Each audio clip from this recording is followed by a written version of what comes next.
Section 467 to Section 473 of the Code deal with the limitation for taking cognizance of certain offences.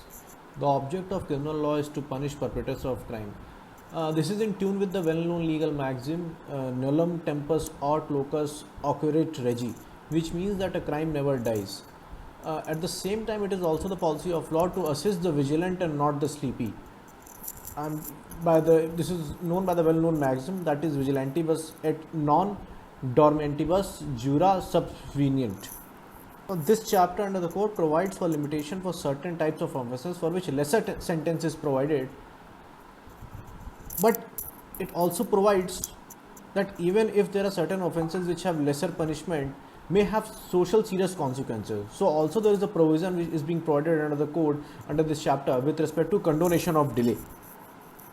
The object of Criminal Procedure Code in putting a bar of limitation on prosecution is clearly to prevent the parties from filing cases after a long time, as a result of which material evidence may disappear, and also to prevent abuse of the process of the court by filing vexatious and belated prosecution after the long date of offence. Any prosecution, whether by the state or private complainant, must abide by the letter of law or to take the risk of the prosecution failing on the ground of limitation. The object serves larger interests of administration of criminal justice, keeping in view the interests of the accused and the interests of the prosecuting agencies. It also subserves the concept of fair trial as enriched in Article 21 of the Constitution of India.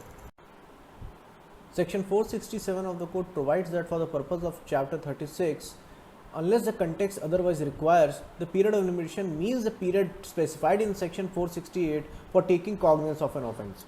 Section 467 defines the phrase period of limitation to mean the period specified in Section 468 for taking cognizance of certain offences. Section 468 provides for a bar to taking cognizance after lapse of the period of limitation. Now, looking at the Chapter 36 of the Code, it provides a limitation for taking cognizance of certain offences.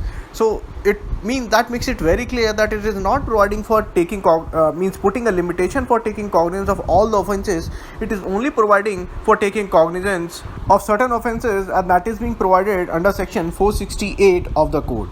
Subsection 1 of Section 468 read as, except as otherwise provided elsewhere in this code, no court shall take cognizance of an offence of the category specified in subsection 2 after the expiry of the period of limitation, wherein subsection 2 provides that with respect to an offence, when it is punishable with fine only, the period of limitation is 6 months, and when an offence is punishable with imprisonment for a term not exceeding 1 year, the period of limitation is 1 year. And further it provides, with respect to those offences which are punishable with imprisonment for a term exceeding 1 year but not exceeding 3 years, the period of limitation is 3 years. Now, the code does not provide for the period of limitation for any offence which is having imprisonment for more than 3 years. Subsection 3 provides for the period of limitation in relation to the offences which may be tried together, and it states that it shall be tried with reference to the offence which is punishable with more severe punishment. In a criminal appeal, a two-judge bench of the Supreme Court noticed a conflict between a decision of a two-judge bench in Bharat Damodar case, and which was followed in another two-judge bench decision of the Supreme Court in Japani Sahu case. And the conflict was with a three-judge bench decision of this court in the case of Krishna Pillai versus Sri Rajendra. In the Bharat Kale case, which was followed in the Japani Sahu case, it was held that for the purpose of computing the period of limitation, the relevant date is the date of filing of complaint or initiating criminal proceedings, and not the date of taking cognizance by a magistrate or issuance of process by the court. In the Pillai case, the Supreme Court was concerned with Section 9 of the Child Marriage Restraint Act 1929, which stated that no court shall take cognizance of any offence under the Child Marriage Restraint Act 1929 after the expiry of 1 year from the date on which the offence is alleged to have been committed. Now, referring to the above cases, now there is an apparent conflict on the question whether for the purpose of computing the period of limitation under Section 468 of the Code, in respect of a criminal complaint, the relevant date is the date of filing of the complaint or the date of institution of prosecution, or whether the relevant date is the date on which a magistrate takes cognizance. So, for an authoritative pronouncement, the bench directed this case to a 3-judge bench of the Supreme Court. And when this matter was placed before the 3-judge bench, the 3-judge bench doubted the correctness of the Krishna Pillai case and observed that as a coordinate bench, it cannot declare that Krishna Pillai does not lay down the correct law, and therefore the matter needs to be referred to a 5-judge bench to examine the correctness of the view taken in the Krishna Pillai case. Now, two questions came before the constitutional bench, that whether for the purpose of computing the period of limitation under section 468 of the code, the relevant date is the date of filing of the complaint or the date of institution of the prosecution, or whether the relevant date is the date on which a magistrate takes cognizance of the offence. And the second question which came before the court is that in respect of the two cases, that is the Krishna Pillai case in which a 3-judge bench decision is being given by this court, and the Bharat Kale case which was followed also in the Japani Sahu case, which lays down the correct law.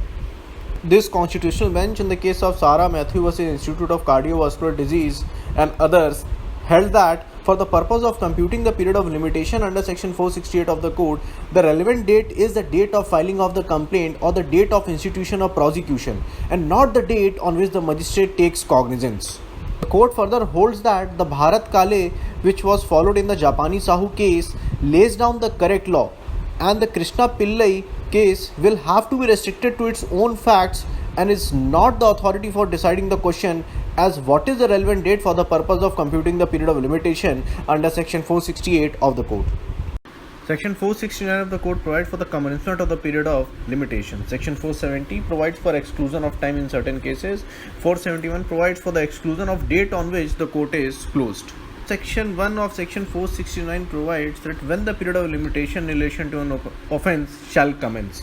Now it shall commence on either on the date of the offence, or where the commission of the offence was not known to the person aggrieved by the offence or to any police officer the first day on which such offence comes to the knowledge of such person or to any police officer, whichever is earlier, or where it is not known to whom the offence was committed first the day on which the identity of the offender is known to the person aggrieved by the offence or the police officer making investigation into the offence, whichever is earlier. The period of limitation shall commence in either of the cases which is mentioned in A, B and C. And in computing such period, the day from which such period is to be computed shall be excluded. Section 470 provides for exclusion of time in certain cases. Subsection 1 provides that in computing the period of limitation, the time during which any person has been prosecuting with due diligence another prosecution, whether in a court of first instance or in a court of appeal or revision against the offender, shall be excluded. No such exclusion shall be made unless the prosecution relates to the same facts and is prosecuted in good faith in a court which from defect of jurisdiction or other cause of a like nature is unable to entertain it. Subsection 2 provides for the exclusion of time where the institution of the prosecution is in respect of an offence which has been stayed by an injunction or order.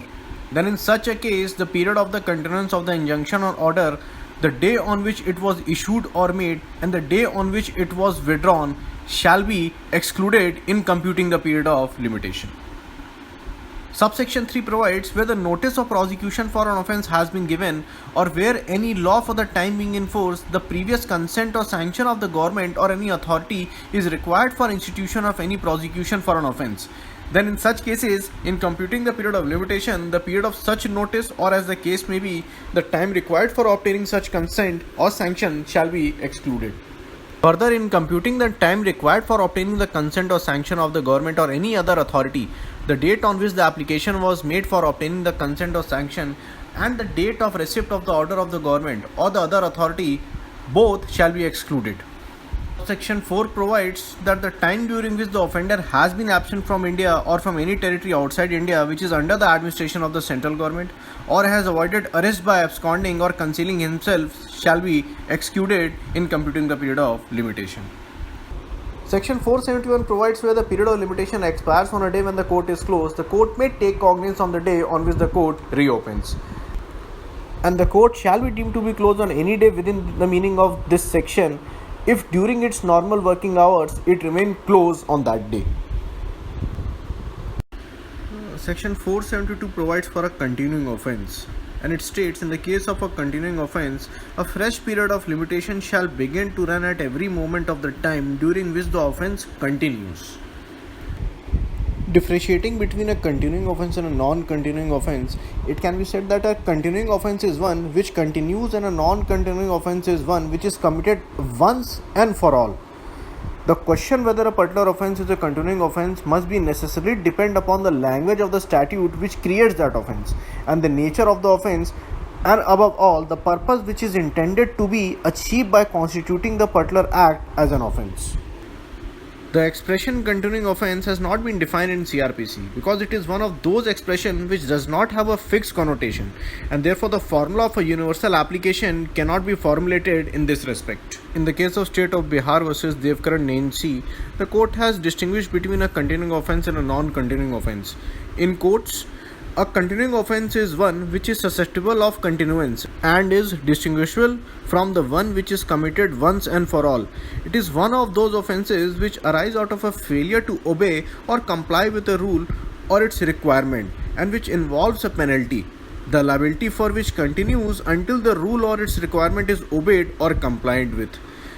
On every occasion that such disobedience or non-compliance occurs and reoccurs, there is the offense committed. The distinction between the two kinds of the offenses is between an act or omission which constitutes an offense once and for all, and an act or omission which constitutes and therefore constitutes a fresh offense every time or occasion on which it continues. In the case of a continuing offense, there is thus the ingredient of continuance of the offense which is absent in the case of an offense which takes place when an act or omission is committed once and for all. Unquote. Extension of period of limitation in certain cases. Overriding effect of Section 473. Section 468 of the Code bars a court from taking cognizance of an offence if it is beyond the prescribed period of limitation. But Section 473 lays down two exceptions. Firstly, where a proper and satisfactory explanation of the delay is available, and secondly, where it is in the interest of justice. In such cases, even after the expiry of the period of limitation, the court may take cognizance of the offence. In the case of State versus Tara Dutt, it has been held that the discretion conferred on the court under Section 473 has to be exercised judicially and on well-recognized principles. The order must be a speaking order indicating the satisfaction of the court that the delay was satisfactorily explained and the condonation thereof was in the interest of justice. Thank you. Have a nice day. And for your questions and observations, you can write to me at my email ID. That is gautamgupta@mpdnlu.ac.in.